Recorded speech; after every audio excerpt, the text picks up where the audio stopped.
يهده الله فلا مضل له ومن يضلله فلا هادي له ونشهد أن لا إله إلا الله وحده لا شريك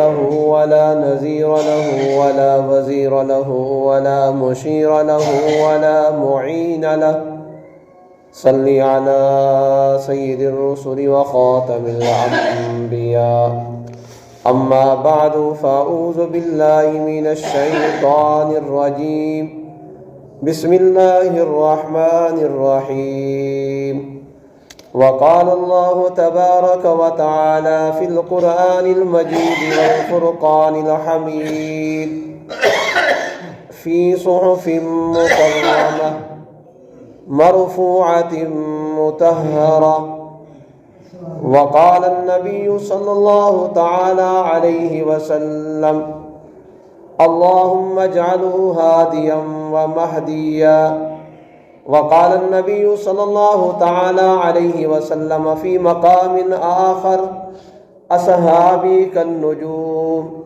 بأيهم اقتديتم اهتديتم أو كما قال النبي صلى الله تعالى عليه وسلم آفاق ہاں گردیدم مہر بقا ورزیدم بس یار خوباں دیدم ولیکن تو چیز دیگری حسن مصطفیٰ کو دیکھ کر سوچتی تھی یہ دنیا وہ مصور کیسا ہوگا جس کی یہ تصویر ہے۔ میرے عزیز واجب الاحترام قابل صد احترام و تکریم بزرگان دین و حاضرین مجلس و علاقہ کے غیور مسلمان نوجوان ساتھیوں بھائیوں دوستوں بزرگوں، آج جمعۃ المبارک کا دن ہے اور یہ مہینہ رجب المرجب کا مہینہ رواں دواں ہے۔ رجب المرجب کے مہینے کے اندر خال المسلمین امیر المومنین حضرت سیدنا امیر معاویہ رضی اللہ تعالی عنہ ان کی وفات رجب المرجب کی 22 تاریخ کو ہوئی۔ ہم مسلمانوں کا اہل سنت والجماعت کا یہ عقیدہ اور نظریہ ہے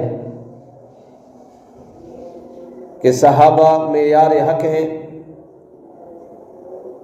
صحابہ اور ایمان یہ لازم ملزوم ہے۔ جہاں ایمان ہوگا وہاں صحابہ کرام ہوں گے، وہاں صحابہ کرام کی محبت ہوگی، ان کے دلوں میں صحابہ کرام کی الفت ہوگی۔ جہاں ایمان ہوگا ان کے دلوں کے اندر صحابہ کرام کی قدر ہوگی، اور جہاں صحابہ ہوں گے وہاں ایمان ہوگا۔ یہ صحابہ اور ایمان یہ لازم ملزوم ہے۔ ایک چیز کو ہٹائیں تو دوسری چیز ناقص ہے۔ صحابہ کس کو کہتے ہیں؟ صحابی اس کو کہتے ہیں ایمان کی حالت میں، بیداری کی حالت میں جس نے ایک دفعہ میرے آقا کے چہرے کو دیکھا ہے اس کو صحابی رسول کہتے ہیں۔ جس کو آقا کی صحبت مل گئی، جس کو میرے آقا کی نسبت مل گئی، چاہے وہ ایک گھڑی بھی کیوں نہ ہو، ایک لمحہ بھی کیوں نہ ہو، ایک نظر بھی کیوں نہ ہو، اگر زندگی میں وہ موقع مل گیا اور ایمان کی حالت میں مل گیا، ساری دنیا کے علماء، اتقیاء، اصفیاء، اولیاء، تابعین، بزرگ سب اکٹھے کر لیں، سارے دنیا کے کتب ابدال اکٹھے کر لیں، اس صحابی رسول کی اس نظر کا مقابلہ نہیں کر سکتے جس نظر میں اس صحابی نے میرے آقا کے چہرے کو دیکھا ہے۔ پھر ان صحابہ کرام میں حضرت امیر معاویہ رضی اللہ تعالی عنہ یہ وہ صحابی ہیں جو میرے آقا کے برادر اللہ ہیں، جس کو ہماری زبان میں کہتے ہیں کہ سالہ، گھر والی کا بھائی، یہ میرے نبی کے برادر اللہ ہیں اور کاتب وحی ہیں۔ 50 صحابہ تھے جو قرآن کو لکھنے والے تھے۔ 50 صحابہ میں 5ویں نمبر کا جس کا نام آتا ہے، 50 صحابہ کرام جو قرآن مجید جب اللہ کی طرف سے نازل ہوتا، میرے آقا پہ نازل ہوتا، جو صحابہ قرب میں بیٹھے ہوتے، جو قرآن کو لکھنے والے ہوتے، ان صحابہ کی تعداد 50 ہے۔ پھر ان میں جو بڑے صحابہ ہیں وہ 5 صحابہ ہیں۔ ان 5 صحابہ میں سے ایک صحابی حضرت امیر معاویہ رضی اللہ تعالی عنہ ہے۔ حضرت امیر معاویہ جس کا تذکرہ پیوستہ جمعہ کے اندر میں نے عرض کر دیا تھا، حضرت امیر معاویہ یہ آپ صلی اللہ تعالی علیہ وسلم کی حضرت امیر معاویہ کے ساتھ بے انتہا محبت اور الفت تھی۔ آپ صلی اللہ علیہ وسلم گھر تشریف لائے، حضرت ام حبیبہ رضی اللہ تعالیٰ عنہ آقا کی گھر والی ہیں، امہات المومنین ہیں، حضرت امیر معاویہ کی بہن ہیں۔ وہ گھر میں اپنے بھائی حضرت امیر معاویہ کو سر میں تیل لگا رہی ہیں۔ حضور نے کہا، ام حبیبہ کیا کر رہی ہو؟ فرمایا، حضور آپ کے صحابی اور میرے بھائی امیر معاویہ کو میں سر میں تیل لگا رہی ہوں۔ آقا نے فرمایا، ام حبیبہ کیوں؟ فرمایا، حضور مجھے اپنے بھائی سے بڑا پیار ہے، بہنیں اپنے بھائیوں سے بڑا پیار کرتی ہیں۔ تو جب یہ لفظ کہا تو میرے آقا نے یادگار جملہ ارشاد فرمایا۔ آقا نے فرمایا، ام حبیبہ صرف تجھے اپنے بھائی سے پیار نہیں ہے، یہ امیر معاویہ وہ انسان ہے، امیر معاویہ کے ساتھ مجھ پیغمبر کو بھی پیار ہے، میں نبی بھی امیر معاویہ سے پیار کرتا ہوں اور میرا رب بھی امیر معاویہ سے پیار کرتا ہے۔ ایک مسلمان ہونے کے لیے یہ جملہ ہی کافی ہے کہ میرے پیغمبر خاتم النبیین یہ لفظ کسی کے بارے میں کہہ دے، یہ لفظ ہی اس کی شان اور وقار اور عزت اور مرتبہ اور مقام کے لیے یہ لفظ کافی ہے۔ تو میرے بھائیو، دوستو، بزرگوں، اس سے ہٹ کر کئی ایسے مقامات ہیں جن مقامات میں میرے آقا نے حضرت امیر معاویہ رضی اللہ تعالی عنہ کا شان بیان کیا۔ ایک وقت آیا، آپ صلی اللہ تعالی علیہ وسلم حضرت امیر معاویہ کے ساتھ ایک سواری پر سوار تھے۔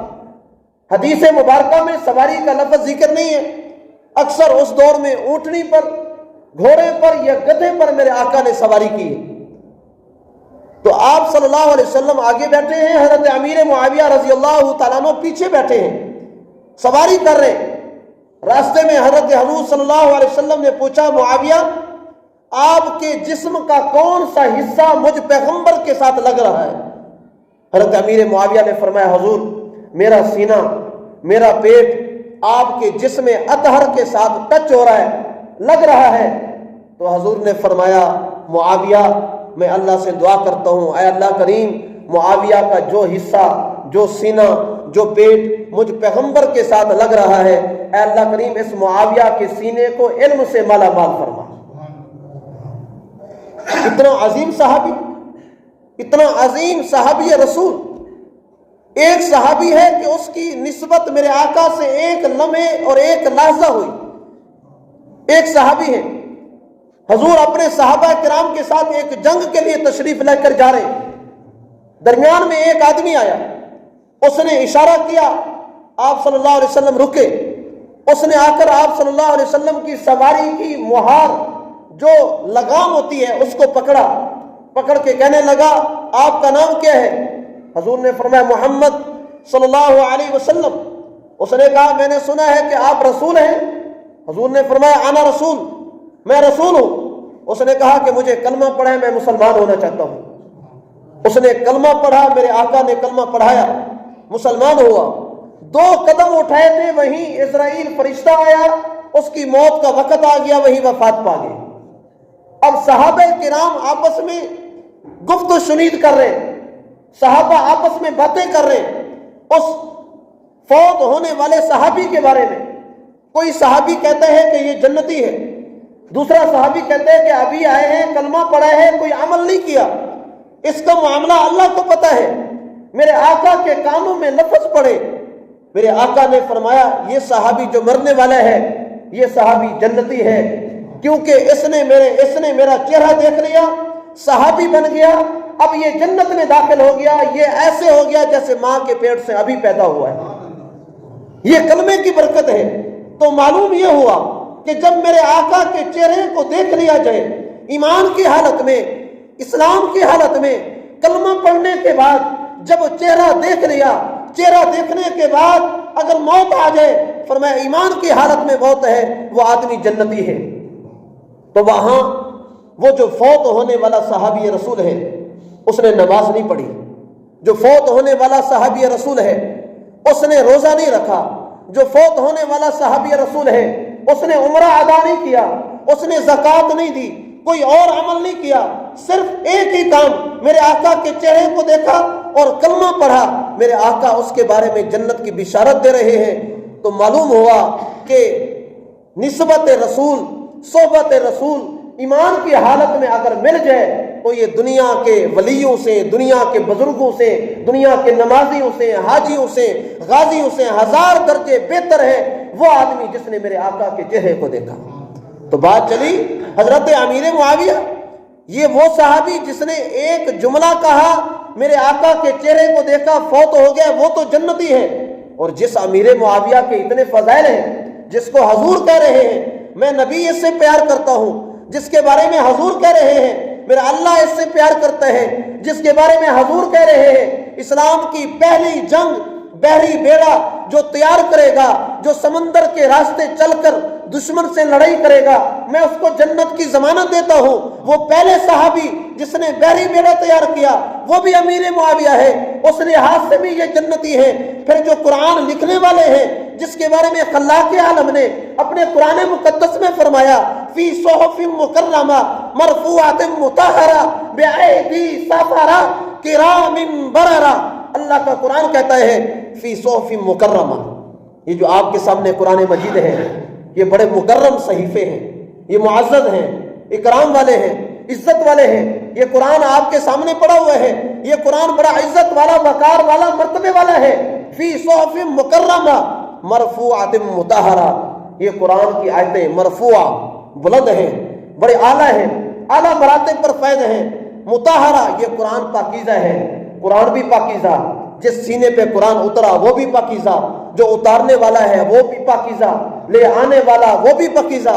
تو جب خلاق عالم نے، جس رب نے قرآن دیا وہ رب بھی پاک، جبرائیل لینے والا بھی پاک، اور جس پہ قرآن نازل ہوا حضرت محمد صلی اللہ علیہ وسلم پہ میرے نبی بھی پاک، تو جب خالق بھی پاک، لے آنے والا بھی پاک، جس سینے پہ اترا وہ بھی پاک، اور جن لوگوں نے قرآن مجید لکھا بھلا وہ پاک کیسے نہیں ہو سکتا، وہ بھی پاک۔ اللہ کا قرآن آگے کہتا ہے فی صحف مکرمہ مرفوعۃ مطہرہ بأیدی سفرہ، وہ ہاتھ بھی مبارک منور، کرام بررہ، دنیا میں جتنے آپ کو لوگ ملیں گے، نیک انسان ملیں گے، کرام بررہ، ان سب میں سے اکرام والے، مکرم لوگ، بررہ، نیک لوگ اگر آپ دیکھنا چاہتے ہو یہ وہ صحابہ ہیں جو کہ جنہوں نے قرآن مجید لکھا ہے۔ ان لکھنے والوں میں حضرت امیر معاویہ بھی ہیں۔ تو پھر اس کا مقام کیسے کم ہو سکتا ہے؟ جس امیر معاویہ جو قرآن لکھنے والا ہے، جب قرآن اگر پاک ہو، ہم مسلمانوں کا عقیدہ ہے، ہم لوگ بازار میں جاتے ہیں، ایک آدمی بازار میں جاتا ہے، پرانا دور تھا، ایک وقت تھا، ہمارے یہ بزرگ بیٹھے ہیں، ان کے دور کے وقت میں، آج کل تو شاپر مل جاتے ہیں، کپڑے لیے شاپر میں ڈالے گھر لے کر آئے، بیگ میں ڈالے گھر لے کر آ گئے۔ پرانا دور تھا، اس وقت یہ شاپر کا رواج نہیں ہوتا تھا۔ جب کپڑے لینے جاتے تھے، کپڑے خریدے، دولہا نے اپنا کپڑا بھی خریدا، گھر والی کا بھی خریدا، باپ کا بھی خریدا، ماں کا بھی خریدا، پوری شادی کے کپڑے خرید کر شاید اس کپڑے والے کو کہتے ہیں کہ کوئی ایسا کپڑا دو جو آپ کی دکان میں اضافی ہو، جو آپ کے کام نہ آئے، تاکہ اس میں یہ سارے کپڑے میں لپیٹ لوں، اکٹھا کر لوں، گٹھڑی بناؤں۔ پرانے دور میں گٹھڑیاں چلا کرتی، گٹھڑی بنا کر کپڑا سمیٹ کر اس کو میں گھر لے کر جاؤں۔ دکاندار وہ اس کی دکان میں جو اضافی کپڑا ہوتا جو اس سے فالتو ہوتا، جو ٹکڑا بچا ہوتا، سب کپڑوں کو اکٹھا کر کے اس میں ڈال کر وہ کپڑا اس کو دیتا ہے۔ وہ صحابی، وہ آدمی وہ کپڑا لے کر گھر آتا ہے، گھر میں اپنے بچوں کو کپڑے تقسیم کیے، بیٹا بھی لے گیا، گھر والی بھی لے گئی، اولاد بھی لے گئی، دلہا دلہن بھی کپڑے لے گئے۔ آخر میں وہ کپڑا بچتا ہے جس کو دکاندار نے اضافی سمجھا، جو دکاندار کے بھی کام کا نہیں تھا، جو دکاندار کی دکان کے اندر پڑا ہوا ہے لیکن کام کا نہیں ہے، وہ کپڑا اضافی تھا۔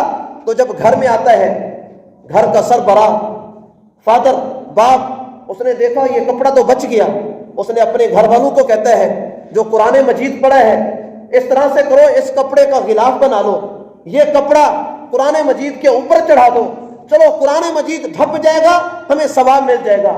اور میں آپ کو بتاتا ہوں قرآن مجید کے وقار اور مرتبے کو، وہ کپڑا جس کو دکاندار نے بھی اضافی سمجھا، وہ کپڑا جس کو دکاندار نے فری میں دے دیا، وہ آدمی لے کر آیا، باقی سب کپڑے تقسیم ہو گئے، وہ اضافی کپڑا ٹکڑا جو گھر میں بچا، جب وہ قرآن مجید کے ساتھ ٹچ ہوا، قرآن مجید کے ساتھ لگا، اور وہ قرآن مجید جب مسجد میں آیا یا گھر میں پڑھا، اور جب گھر میں داخل ہوتے ہیں قرآن مجید اٹھاتے ہیں، سب سے پہلے ہمارے بزرگ، ہمارے جوان قرآن مجید کو اٹھا کر بوسہ دیتے ہیں۔ پہلے اس کپڑے کو بوسہ ملتا ہے، بعد میں قرآن کو بوسہ ملتا ہے۔ اب میرا سوال ہے اس کپڑے کو بوسہ کیوں دیا؟ یہ کپڑا تو عام کپڑا ہے، یہ کپڑا تو اضافی کپڑا ہے، یہ کپڑا تو ایک عام ہے، بغیر قیمت کے ہے، فری میں ہے، اس کی کوئی ویلیو نہیں، کوئی حیثیت نہیں، کوئی مقام نہیں، کوئی مرتبہ نہیں، پھر اس کپڑے کو بوسہ کیوں دیا جا رہا ہے؟ اس کی وجہ یہ ہے اس کپڑے کا تعلق قرآن سے ہوا، معلوم ہوا جب قرآن کے ساتھ تعلق اگر کپڑے کا ہوتا ہے، کپڑا بھی بلند ہو جاتا ہے، قرآن کے ساتھ تعلق کسی انسان کا ہوتا ہے، انسان بھی بلند ہو جاتا ہے۔ قرآن کے ساتھ تعلق جب میرے نبی کے صحابہ کا ہوا تو صحابہ پھر بلند کیسے نہیں ہوئے؟ تو یہ عقیدہ ماننا پڑے گا، قرآن کے ساتھ جو جو جڑ جاتا ہے اللہ اس کا مقام بلند کر دیتا ہے۔ نماز کا وقت ہوتا ہے، نماز کے وقت میں نمازی حضرات ہوتے ہیں، نمازیوں میں مالدار بھی ہیں، کاروباری بھی ہیں، تاجر بھی ہیں، برادری والے بھی ہیں، مرتبے والے بھی ہیں، اچھے حسب نسب والے بھی ہیں، عہدے رکھنے والے بھی ہوتے ہیں، دنیا کا مال و متاع رکھنے والے بھی ہوتے ہیں، دنیا کے مختلف عہدے بھی رکھتے ہیں، لیکن کیا وجہ ہے؟ مصلی کے اوپر کون آتا ہے؟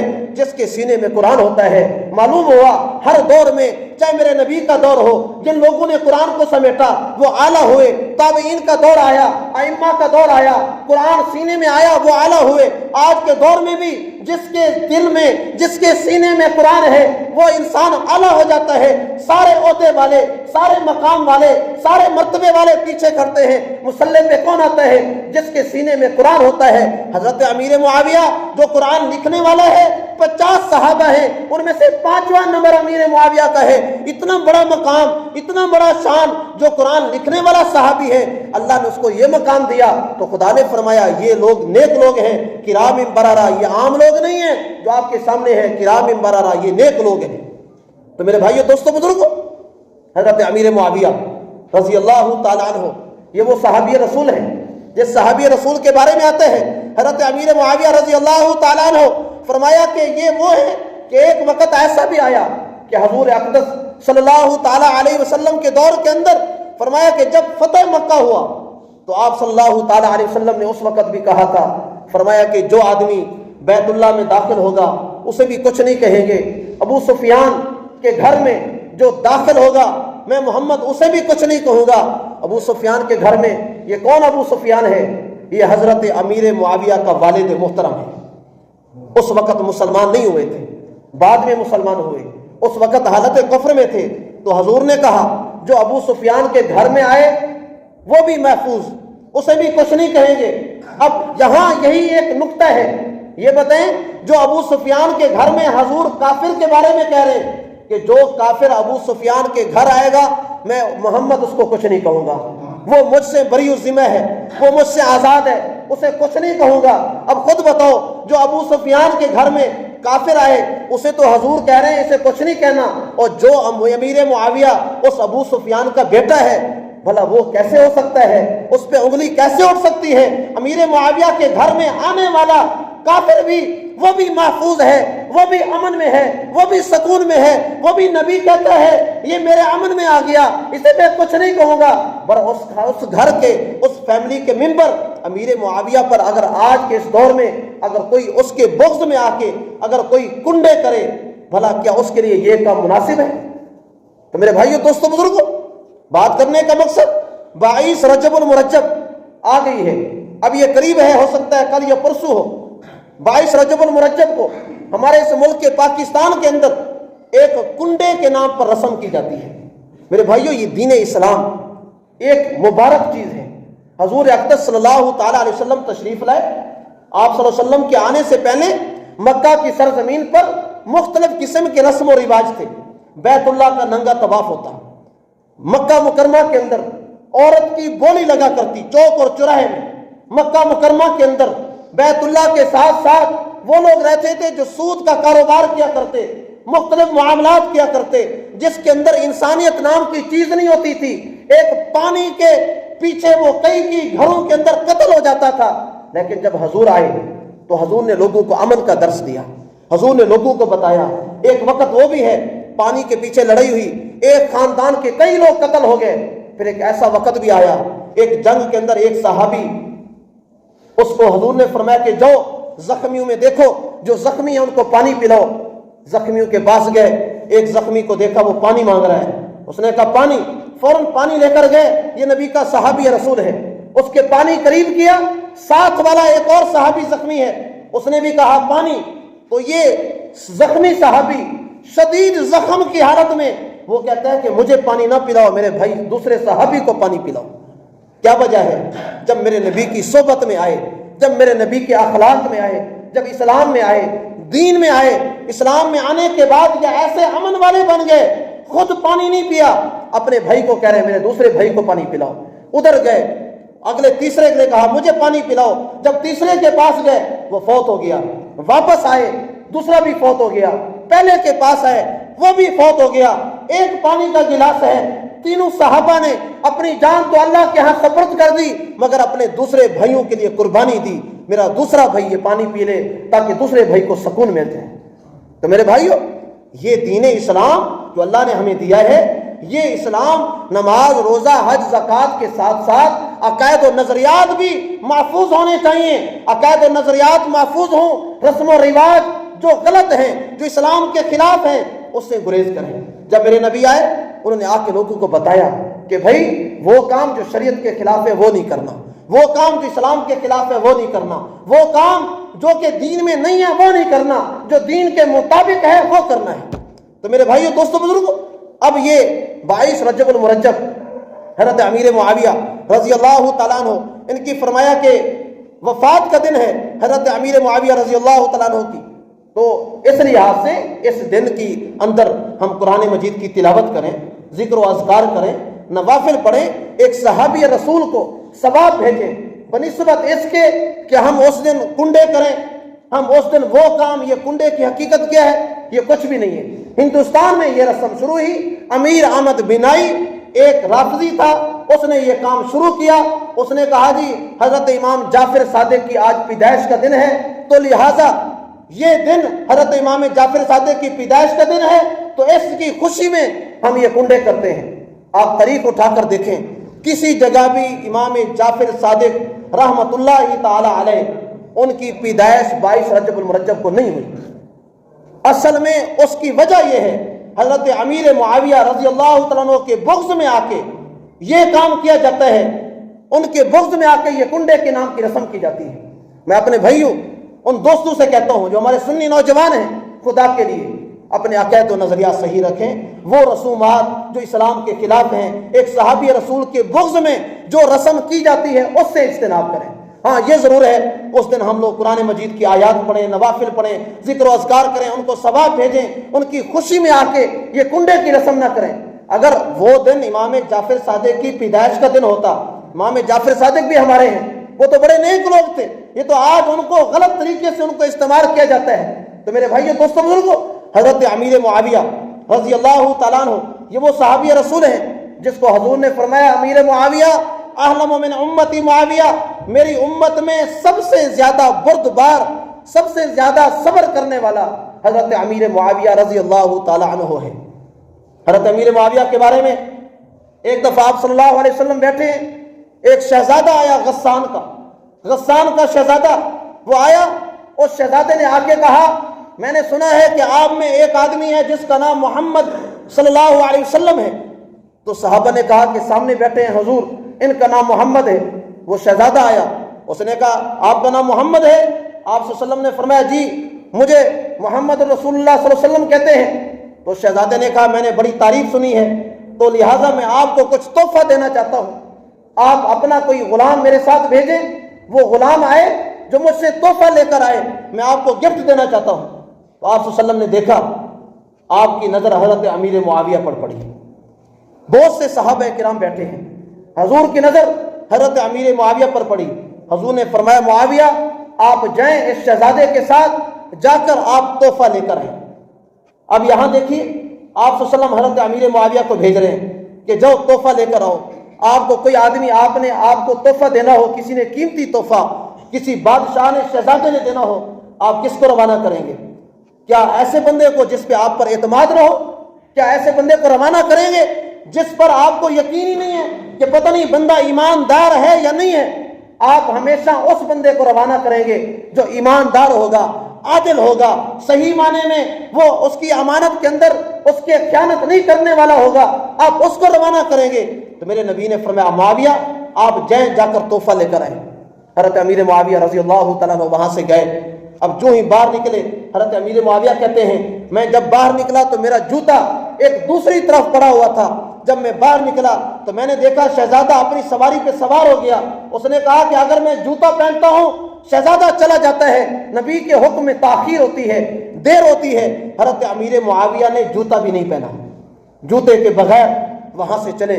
وہ شہزادہ اپنی سواری پہ سوار ہے، حضرت امیر معاویہ رضی اللہ تعالیٰ عنہ پیدل پیچھے چل رہے ہیں۔ ایک شہزادہ سواری پہ سوار ہو، عرب کے اندر گرم ریت ہے، اس پہ پیدل چل رہے ہیں۔ تھوڑا سا سفر کیا، انسانی تقاضے کے مطابق حضرت امیر معاویہ سے چلنا مشکل ہو گیا۔ انہوں نے شہزادے کو کہا اے شہزادے میں جلدی میں آیا ہوں، میں نے جوتا نہیں پہنا، میں نے کہا میرے نبی کے حکم میں دیر نہ لگ جائے، ہر نبی کے حکم کو پورا کرنے کے لیے بغیر جوتے کے میں آیا ہوں، ایک کام کرو مجھے بھی سواری پہ سوار کر لو تاکہ میں گرمی سے محفوظ ہو جاؤں۔ اس شہزادے نے کہا، اس نے کہا کہ میں شہزادہ ہوں، آپ محمد کے کمی ہو، محمد کے غلام ہو، محمد کے نوکر ہو، بھلا ایک نوکر کو شہزادہ گھوڑے پہ کیسے سوار کر سکتا ہے؟ اس نے کہا میں شہزادہ ہوں، میرے شان اور میرے وقار اور میرے مرتبے میں یہ بات نہیں ہے، میری عزت کم ہو جائے گی، میں تجھے اپنے ساتھ بٹھاؤں گا۔ جس طرح آج کل کے لوگ اگر کوئی مالدار ہو، زیادہ دنیا کا غرور، دنیا کے تیور ان کے بدل گئے ہوں تو وہ کسی غریب کی حیثیت کو کچھ سمجھتے ہی نہیں ہیں، وہ کہتے ہیں شاید ہم ہی سب کچھ ہیں۔ تو میرے بھائیو دوستو بزرگو، اس شہزادے نے انکار کیا۔ اس کے انکار کے بعد حضرت امیر معاویہ پیدل چلتے رہے، پھر سفر کیا، پھر انسانی تقاضے کے مطابق حضرت امیر معاویہ نے کہا چلو شہزادے اگر سوار نہیں کرتے مجھے اپنا جوتا دے دو، میں کم از کم جوتا پہن لوں، آپ تو گھوڑے پہ سوار ہو، آپ کو تو گرمی نہیں لگ رہی۔ حضرت امیر معاویہ نے جب یہ بات کی، اس شہزادے نے پھر وہی لفظ دہرائے۔ اس نے کہا کہ تو محمد کا کمی ہے، تو محمد کا نوکر ہے، نبی کا غلام ہے، بھلا غلام کو میں اپنا شہزادے کا جوتا دوں؟ المختصر روایت میں آتا ہے کہ 11 کلومیٹر تک حضرت امیر معاویہ نے، ایک روایت میں آتا ہے کہ 7 کلومیٹر، چلو اگر کم بھی روایت 7 کی بھی اگر لے لیں تو 7 کلومیٹر تک حضرت امیر معاویہ بغیر جوتے کے اس شہزادے کے ساتھ ساتھ چلے اور اس کے گھر پہنچے، اس نے تحفہ دیا، واپسی پھر 7 کلومیٹر پیدل سفر کیا۔ 14 کلومیٹر پیدل سفر کرنے کے بعد میرے نبی صلی اللہ علیہ وسلم کی محفل میں آئے، آقا بیٹھے ہیں، اس نے آ کے تحفہ دیا، حضور یہ تحفہ ہے جو شہزادے نے دیا ہے۔ آپ صلی اللہ علیہ وسلم نے حضرت امیر معاویہ کے چہرے کو دیکھا، سفر کے آثار نظر آئے۔ حضور نے فرمایا معاویہ لگتا ہے تھک گئے ہو، کیا وجہ ہے، کیا ماجرا ہے؟ تو حضرت امیر معاویہ نے پورا واقعہ سنایا تو میرے نبی نے ایک لفظ کہا، حضور نے فرمایا احلم من امتی معاویہ، اے دنیا کے لوگوں میری امت میں سب سے زیادہ بردبار، سب سے زیادہ صبر کرنے والا امیر معاویہ ہے۔ اب اس کے بعد میرے خیال میں اگر اب بھی کوئی بندہ نہیں مانتا، ہم نے اسلام ہمارا جبرن تو کہتا نہیں ہے، ہمارا اسلام تو صرف کھلی چھوٹ دیتا ہے، جو مان لے ٹھیک ہے اپنی آخرت بہتر کرے گا، نہیں مانتا اس کا معاملہ اللہ کے سپرد ہے، لیکن جو مانتے ہیں کم از کم ان سے گزارش ہے خدا کے لیے صحابہ کی محبت کو دل میں رکھیں. حضرت ابوبکر صدیق سے لے کر حضرت علی تک، یہ چار خلفاء اور دیگر اصحاب، سارے صحابہ ہمارے لیے معیار حق ہیں. اہل بیت ہوں یا صحابی رسول ہوں، چاہے حضرت زید جیسا صحابی ہو جس نے ایک لمحہ بھی دیکھا ہو، اگر وہ بھی ہو، سب صحابہ ہمارے لیے معیار حق ہیں، معیار حجت ہیں. سب صحابہ کو معیار حق ماننا یہ اسلام کا تقاضا بھی ہے اور اسلام کی غیرت بھی ہے. پھر یہاں تک بات نہیں ہے. جب میرے نبی نے کہا اعلم من امتی معاویہ، دنیا والوں میری امت میں سب سے زیادہ صبر کرنے والا حضرت امیر معاویہ ہے. پھر آگے ایک وقت آیا جب حضرت امیر معاویہ کا دور حکومت آیا. ان کے دور حکومت میں حضرت امیر معاویہ نے ایک قافلہ بھیجا، فرمایا کہ فلاں علاقے میں جاؤ، غسان کے علاقے میں جا کے جنگ کر کے آؤ. مسلمان گئے جنگ کرنے.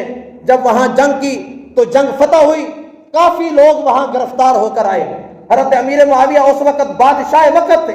ایک وہ بھی وقت تھا جب پیدل چل رہے ہیں، شہزادہ گھوڑے پہ سوار ہے. ایک پھر وہ بھی وقت آیا، یہ نبی کا غلام جس کو وہ شہزادے نے کہا کہ تو غلام ہے، اللہ نے ایسا مقام دیا. امیر معاویہ پھر وقت کے امیر المومنین بنے، وقت کے بادشاہ بنے، اور یہ اپنے بیٹھے ہوئے ہیں، اپنے جہاں ان کی سلطنت تھی وہاں کرسی پہ بیٹھے ہوئے ہیں. وہ لوگ گرفتار ہو کر آئے. حضرت امیر معاویہ کی نظر پڑی ان گرفتار قیدیوں میں، وہ شہزادہ بھی گرفتار ہو کر آیا، اس کے ہاتھ میں ہتھ کڑیاں لگی تھیں، وہ بھی گرفتار ہو کر آیا. حضرت امیر معاویہ پہچان گئے، یہ وہی شہزادہ ہے جس نے ایک وقت پہ اس نے مجھے جوتی نہیں دی تھی. ایک وقت تھا اس شہزادے نے مجھے اپنی سواری پہ سوار نہیں کیا. کوئی ہمارے جیسا ہوتا کہتا اچھا آج موقع ملا ہے، آج بدلہ لوں گا. ہمارے جیسا ہوتے نا اکثر، کہتا اچھا ہوں پھنسا نا، ہوں ویکھاں گے کیویں بدلہ لواں گا اس تو. لیکن قربان جائیں وہ ہمارے جیسے صحابہ نہیں تھے، میرے نبی کے شاگرد تھے. ہمارے جیسے لوگ نہیں تھے، میرے نبی کی تربیت میں بیٹھنے والے صحابہ تھے، ہمارے جیسے نہیں تھے. وہ صحابہ عظیم لوگ تھے. حضرت امیر معاویہ نے اپنے غلام کو بلایا، اس کو اشارہ کیا، کہا فلاں ان قیدیوں میں ایک آدمی ہے، اس آدمی کو آپ ایک علیحدہ کمرے میں رکھیں، اچھا کھانا دیں، اچھا پینا دیں. ایک آدمی مستقل اس کے پاس رہے اس کی خدمت کے لیے. 40 دن تک انہوں نے خدمت کی ان کی.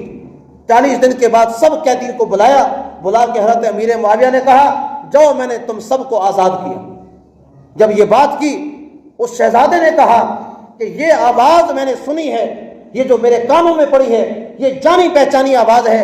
اس نے کہا میری آپ کی آواز جانی پہچانی ہے، آپ کون ہیں؟ حضرت امیر معاویہ خاموش رہے. اس نے پھر پوچھا. حضرت امیر معاویہ نے فرمایا میں محمد کا کمی ہوں، میں محمد کا نوکر ہوں، میں محمد کا غلام ہوں، جس کو ایک وقت تھا تو نے کہا تھا کہ نبی کا غلام ہے، تو نے مجھے رد کر دیا تھا. آج اللہ نے مجھے یہ مقام اور مرتبہ دیا ہے، آج اللہ نے مجھے یہ اعزاز دیا ہے. اس آدمی نے کہا کہ اس جیسا نبی کے صحابہ جیسا، اس نے کہا آپ جیسا بردبار، آپ جیسا صبر کرنے والا میں نے دنیا میں نہیں دیکھا. تو میرے نبی نے جو دعا دی تھی اعلم من امتی معاویہ، میری امت میں صبر کرنے والا امیر معاویہ ہے، تو حضور کی وہ دعا پوری ہوئی. تو میرے بھائیوں یہ حضرت امیر معاویہ ہے. تو اس کے بارے میں ان صحابہ کرام کی عزت، ان کا وقار، ان کا مرتبہ دل میں رکھنا یہ ایمان کی علامت ہے. ایمان ان سے پورا ہوتا ہے. صحابہ یہ جو ہیں جنتی لوگ ہیں. ان صحابہ جتنے صحابہ ہیں سب ہمارے لیے معیار حق ہیں. کسی صحابی کے بارے میں ایک ادنا سی بھی لرزش بھی وہ قابل قبول نہیں ہے. جن صحابہ کو قرآن مجید نے ان کے کافی فضائل سنائے. تو میرے بھائیو دوستو بزرگوں، حضرت امیر معاویہ کا یہ عنوان، اور اس کے ساتھ ساتھ ہمارے یہ فروری کا مہینہ شروع ہو گیا ہے. 5 فروری کو یوم یکجہتی کشمیر ہمارے پاکستان میں الحمدللہ منایا جاتا ہے. یہ کشمیر بھی ہمارے پاکستان کا حصہ ہے. انڈیا اس کو مانے نہ مانے، ایک وقت آئے گا انڈیا کا باپ بھی مانے گا کہ کشمیر پاکستان کا حصہ ہے یا نہیں. انشاءاللہ ایک وقت آئے گا. لیکن کم از کم مسلمانوں سے گزارش ہے، اپنے بھائیوں سے، اگر حدیث میں آتا ہے اگر کسی مسلمان کی مثال ایک جسم جیسی ہے، اگر کسی کے انگلی میں درد ہو تو پورا جسم انسان کا بے چین ہوتا ہے. کہیں ایسا ہوا ہے کہ کسی انسان کی انگلی میں پھوڑا ہو اور انسان کی اچھا بھی انگلی کو کہے کہ انگلی صاحبہ آپ جاگتی رہو میں سو رہا ہوں؟ ایسے نہیں ہوتا، کیونکہ پورا وہ بھی جسم کا حصہ ہے. کسی انسان کے سر میں درد ہو اور بندہ کے سر کو بھی آپ آرام کو آپ جاگتے رہو کیونکہ آپ کو تکلیف ہے اور میں سو رہا ہوں، ایسا نہیں ہوتا. وجہ کیا ہے؟ وہ ایک ہی جسم ہے. کا جسد واحد ایک حضور نے فرمایا مسلمان کی مثال ایک جسم جیسی ہے، اگر کسی جسم کے حصے میں تکلیف ہو تو انسان کا پورا جسم بے چین ہوتا ہے، انسان کا پورا جسم بے آرام ہوتا ہے۔ فرمایا مسلمان کی مثال ایک جسم جیسی ہے، اگر دنیا کے کسی کونے میں، چاہے وہ فلسطین ہو، چاہے وہ شام ہو، چاہے چیچنیا ہو، چاہے وہ کشمیر ہو، اگر کسی دنیا کے کونے میں اگر کسی مسلمان کو تکلیف پہنچے تو فرمایا یاد رکھو اس کو تکلیف نہیں پہنچ رہی، میرے سارے امتیوں کو تکلیف پہنچ رہی ہے۔ تو ہم مسلمان اور خاص طور پہ پاکستانی، کشمیر الحمدللہ انشاءاللہ ہمارا حصہ ہے، ہم کشمیری بھائیوں کے ساتھ یوم یکجہتی یہ ہے، اپنے ان بھائیوں کے لیے دعا کریں، ان کو ہر وقت دعاؤں میں یاد رکھا کریں۔ آج ہم آرام سے بیٹھے ہیں، آج ہم آرام سے نمازیں پڑھ رہے ہیں، روزے رکھیں گے، آرام سے ہم کاروبار کے لیے جاتے ہیں، اپنے بچوں میں بیٹھے ہیں، کھاتے ہیں پیتے ہیں، رات کو امن سے سوتے ہیں۔ ان بھائیوں کو تو دیکھیں جو فلسطین میں ہیں، جو کشمیر میں ہیں، جن کو راتوں کو سوتے ہیں بستر نہیں ہے، عجیب و غریب واقعات دیکھنے میں آتے ہیں۔ کشمیر پہ کتنا کچھ ظلم نہیں ہو رہا، نہ عزت محفوظ، نہ جان محفوظ، نہ مال محفوز، کچھ بھی محفوظ نہیں ہے۔ تو میرے بھائیوں پھر بھی وہ لوگ، ان کی محبت ہے پاکستانیوں کے ساتھ کشمیریوں کی، تو مسلمانوں کا حق بنتا ہے کم از کم اپنے بھائیوں کے ساتھ اپنے یکجہتی کریں، کشمیر کے ساتھ محبت کا اظہار کریں، ان کے لیے دعاؤں میں بھی یاد رکھا جائے، اور اس کے ساتھ ساتھ آپ کے اسی ملک پاکستان میں الحمدللہ اللہ کے فضل و کرم سے ابھی الیکشن آ رہے ہیں، تو الیکشن کے اندر میرے بھائیوں دوستوں بزرگوں آپ کو پتہ ہے ہم نیوٹرل لوگ ہیں، ہم آزاد لوگ، ہمیں کسی پارٹی کے ساتھ کوئی تعلق نہیں، ساری پارٹی ان کے اپنے منشور ہیں، اپنے ان کے عزائم ہیں۔ بس شرعی لحاظ سے جو میں نے آپ سے گزارش کرنی ہے، ملک پاکستان کلمے کے نام پر بنا ہے۔ پاکستان کا مطلب کیا؟ لا الہ الا اللہ، اسی کی بنیاد پہ قائد اعظم رحمہ اللہ نے یہ پاکستان کی بنیاد رکھی۔ تو جب کلمے کے نام پر بنا ہے تو کلمے کا نفاذ بھی ہونا چاہیے، کلمے پر عمل درآمد بھی ہونا چاہیے۔ صرف نالی روڈ بنا دیے، بجلی دے دی، اکثر آج کل کے جی ووٹ لینے آتے ہیں، پہلا کام ہم کو کہتے ہیں ہاں جی آپ ہمیں کیا دیں گے؟ ہمارا روڈ بنا دیں جی، ہم آپ کو ووٹ دیں گے۔ کیوں بھائی؟ ہم جس کا انتخاب کر رہے ہیں صرف روڈ پہ کریں گے؟ ایک اتنا بڑا پاکستان، اتنے بڑے قیمتی ملک جس کے لیے کتنی قربانیاں دی ہیں ہمارے بزرگوں نے، جب پاکستان کو حاصل کیا تھا کتنی قربانیاں دی تھیں، آج صرف نالی کے لیے آپ پورا ملک ان کو دے دو گے؟ وہ لولی پاپ دے کر جاتے ہیں اور جی ہم بنا دیں گے، بس ہم نے ایک نالی کے لیے، روڈ کے لیے ہم نے ملک ان کو دے دیتے ہیں۔ خدا کے لیے شرعی لحاظ سے حضرت امام حسین رضی اللہ تعالیٰ عنہ ان کی سنت کو دیکھیں۔ حضرت امام حسین نے یزید کے ساتھ ٹکر کیوں لی ہے؟ کبھی ہم نے غور کیا کیا وجہ تھی؟ یزید جو باطل تھا، جہل تھا، اجہل الناس تھا، ظالم تھا، درندہ تھا، اس کے ساتھ میرے نبی کے خاندان، نبی کا نواسا، جس حضرت حسین کے منہ پر میرے نبی اپنا ہونٹ رکھ کے حضرت حسین کے ہونٹوں پہ پیار دیا کرتے، اس ظالم کو شہید کرنے والا یزید، اس کے ساتھ امام حسین نے ٹکر کیوں لی؟ کیا وجہ تھی؟ صرف یہ وجہ تھی، انہوں نے کہا یزید تو جس سلطنت پہ بیٹھا ہے تو اس کا اہل نہیں ہے، یہ اس حکومت کا حقدار نہیں ہے، تو اس کا اہل نہیں ہے، تیرے اندر وہ اہلیت نہیں ہے تو حکومت سنبھالے، تو ظالم ہے، درندہ ہے، تو دین کے خلاف فیصلے کرتا ہے، تو لہذا ہم تیری حکومت کو گرانا چاہتے ہیں۔ تو حضرت امیر معاویہ نے اس وجہ سے ان کے پاس خطوط آئے اور وہ اکٹھے ہوئے۔ تو میرے بھائیوں آج ہم پھر کیسے ہیں؟ ادھر سے ہم کہتے ہیں ہم حسینی ہیں اور ہم ووٹ ان لوگوں کو دیتے ہیں، جس رات یہ لوگ ووٹ میں کامیاب ہوں گے، جو ان کے وزیر اعظم بنیں گے، کیا ہوگا؟ رات کو ان کی شراب کی محفلیں ہوتی ہیں، کباب کی محفلیں ہوتی ہیں، ہمیں صرف یہ لالی پاپ ہے جی روڈ بنیں گے، فلاں چیز بنے گے، کچھ نہ بنے، ہمیں نہیں چاہیے، روڈ بنے نہ بنے، نالیاں بنے نہ بنے، گیس آئے نہ آئے، ہمیں اس سے غرض نہیں، صرف یہ ہو کم از کم وہ انصاف دیں عوام کو انصاف دیا جائے، عدالتوں میں، تھانوں میں، کچہریوں میں انصاف میسر ہو، اسلام کا نام جو کلمے کے نام پہ بنا ہے کم از کم اس کلمے پر عمل درآمد ہو۔ اس وجہ سے اس کا نفاذ ہم نے 70 سال ہو گئے لوگوں کا انتخاب کیا، خدا کے لیے ایک دفعہ ان علماء کا انتخاب کریں۔ دیوبند ہے، بریلوی ہے، اہل حدیث ہے، جماعت اسلامی، الحمدللہ آپ کو پتہ ہے ہم اس پلیٹ فارم پہ کسی ایک جماعت کی نمائندگی نہیں ہے، سب یہ جماعتیں، مذہبی جماعتیں، ہر جماعت کا ایک منشور ہے، اصول ہے، اس کے مطابق ہر جماعت کے لوگ ووٹوں میں کھڑے ہوئے ہیں۔ آپ کا جس پر آپ کو بھروسہ ہو. میں یہ نہیں کہتا آپ جمعیت علماء اسلام کو دو، میں یہ نہیں کہتا تحریک لبیک کو دو، یہ نہیں کہتا جناب اعلیٰ مسلم لیگ جو اہل حدیثوں کی ہے اس کو دو، یا جماعت اسلامی کو دو. سب ہمارے مذہبی جماعتیں ہیں. ایک دفعہ علماء کا انتخاب تو کریں. ایک دفعہ کسی عالم جس پر آپ کو بھروسہ ہے اس کو ووٹ دو. کم از کم کوئی جیتے نہ جیتے اس سے غرض نہیں. قیامت کے دن جب میرا اللہ سے اگر ایک ایک عمل کے بارے میں سوال ہوگا، ایک ایک لحظے کے بارے میں، ایک ایک سیکنڈ کے بارے میں جب یہ سوال ہوگا، کم از کم یہ تو کہیں گے اللہ کریم ہم نے تو اپنا حق ادا کر دیا، اگر کوئی ہارے یا جیتے ہمیں اس سے کیا غرض ہے. ایک یہ بات. دوسرا یہ میرے بھائیوں، ایک اکثر لوگ کہتے ہیں او جی علماء آگے ہیں، علماء نے فلاں کام نہیں کیا، فلاں نہیں کیا. ہم لوگوں نے علماء کو ووٹ کب دیا ہے؟ صرف ہم باتیں ہی کریں گے کہ آپ نے کیا کیا. علماء کو ایک دفعہ لے کر آؤ، 70-75 سال لوگوں کو آزمایا ہے.